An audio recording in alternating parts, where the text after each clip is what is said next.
everyone, welcome to my channel where I just want to talk about books, and today we are going to be doing the Reading Habits book tag. I'm also racing the sun because I was like, I totally have enough time to film this, and then the sun started setting, so we're gonna just jump right into it, not any messing around in the intro here.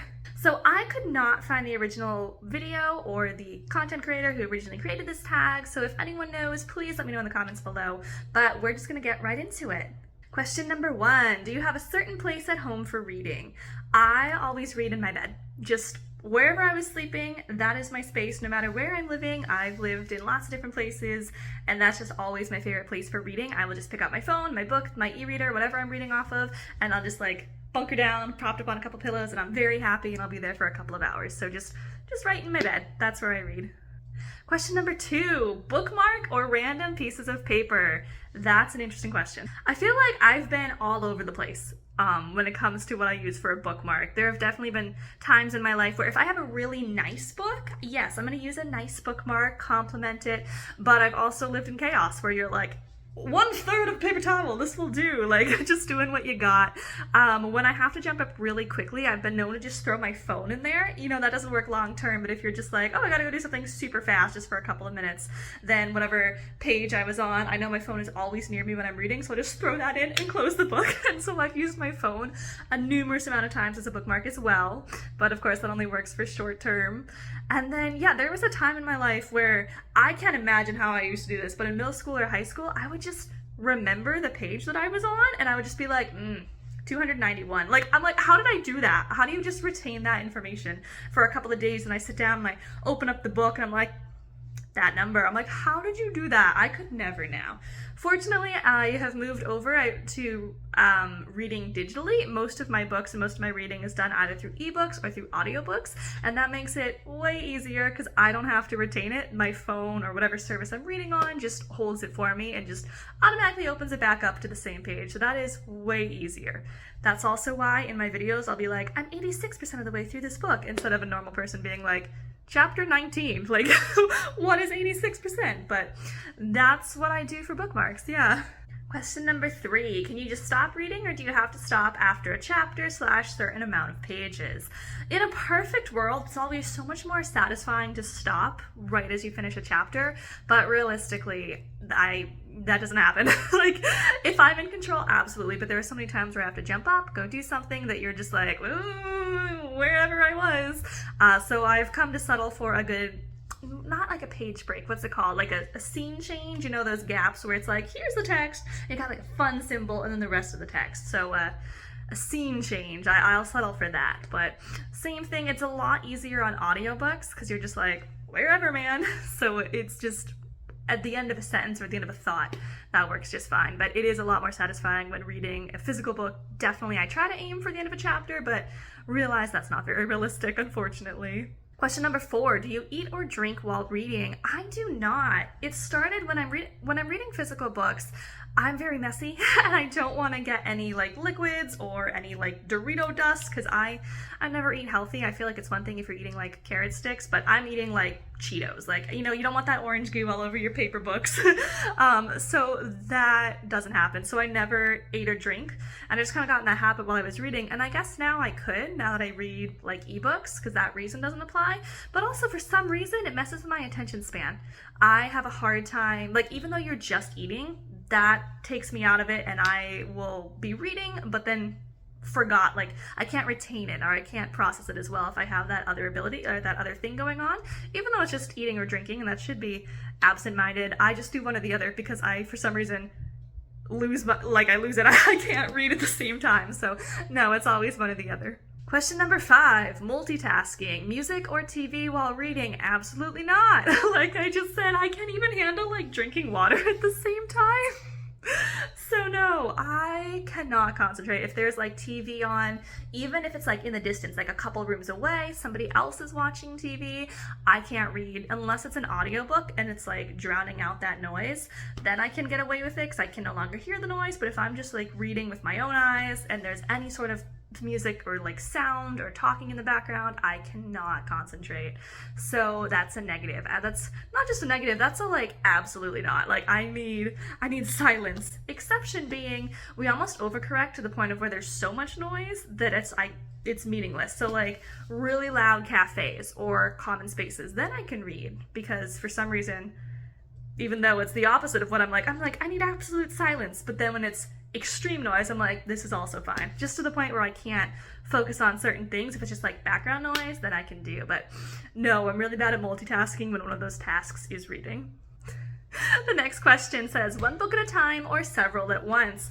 Let's check my Goodreads real quick. I'm pretty sure I'm currently reading like 9 books. Yeah, according to Goodreads, I'm currently reading 8 books right now, but at the same time, I'm not currently reading them. I'm only reading 1. So like I'll start a book, I'll read like half of it or like 2/3 of it, and then be like, oh, because I'm such a big mood reader. If I see a book and I'm like, I want to read that book, I want to read it right then, and I will drop everything else and pick up that book. So I'll quite often interrupt myself, and that has happened.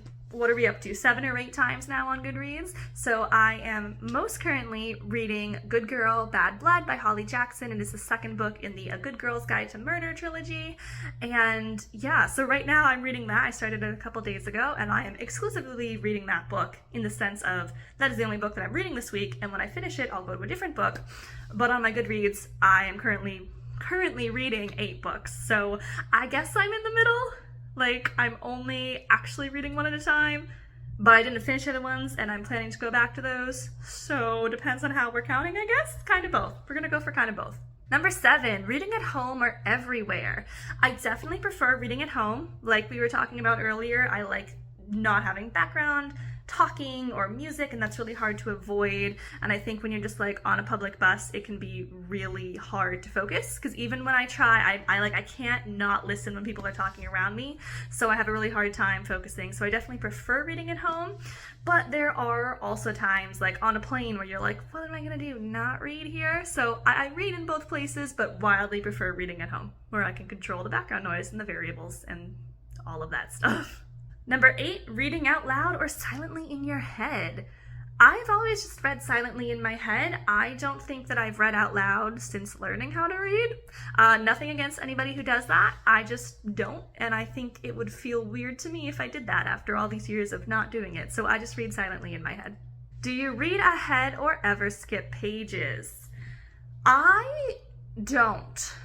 I'm trying to think. There have definitely been times, especially in thrillers, where you're like, I need to know that these characters survive. And you're like really tempted to skim ahead or like jump and be like, they live, right? Because sometimes it is so tensely written that you're not sure they're going to make it out. And you're like, I need the babies to be safe. So sometimes it's tempting. And I have definitely been known to skip ahead down the page. I'm always like, I don't have enough self-control not to jump down the rest of the page, but I do have enough self-control not to turn the pages to like read ahead. So no, but also yes, that keeps happening on this tag. I keep being like, yes and no. But sometimes I'll like skim, where I'm like, if it's just really, really intense, I need to know what's coming next. I can't take in the words fast enough without even making the decision. My eyes will just like jump down the page. But at least I control myself. I don't do multiple pages. And again, now that I read a lot of audiobooks, it's a lot easier, because you can't jump ahead. It's coming to you at the speed that it's coming to you at. So that helps a lot with that temptation to skip ahead. Breaking the spine or keeping it new. No, I always try to keep the books as new and in great condition as possible. I cannot imagine breaking the spine on purpose. I would be really distraught if it, even when it just gets naturally broken in, I'm very much like, oh no, my book, my baby. So I don't like when books get damaged or anything. And that was a big reason too, that e-readers are great. I can just pick up the e-reader, and you're just, it's a lot more durable. It'll still break, but it's not gonna tear in half like a book could potentially do. So that's a great stress relief, knowing that I'm not going to damage the e-reader quite as much. And finally, the last question says, do you write in your books? No. Oh my gosh, I almost just said yes and no. Why am I so divided on all of the answers to this tag? For my personal books that I am reading for me, for fun, No, I don't write in them and I see no need to. I am not someone that like takes notes or annotates. I just read the book as I'm reading it.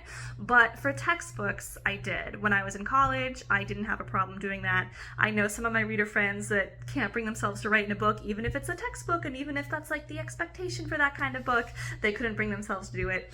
That never bothered me. I actually found it kind of fun because it was almost like rebellious, like, oh, I'm writing in a book, which I know I'm a very lame person.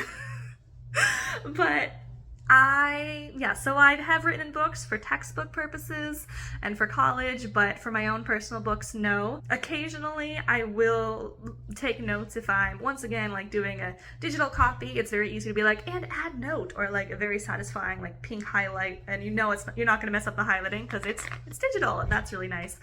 But I don't feel the need to when I am reading a physical book, so not really, no. All right, that was my very indecisive reading habits book tag, where a surprising amount of my answers, it turns out, are both options. So I hope you enjoyed. Thank you so much for coming along with me while I did this tag. Hopefully you learned a little bit about me as a reader. And I would love if you would join me in the comments below. Let's keep this conversation going. Feel free to answer any of these questions for yourself. But yeah, thank you so much for joining me, and I really appreciate it, you taking the time to watch this video for me. If you wouldn't mind giving it a thumbs up, because it really helps my channel out. If you're feeling extra generous, I would appreciate a subscription. Feel free to hit that subscribe button. But yeah, other than that, I will see you in the next video. Bye!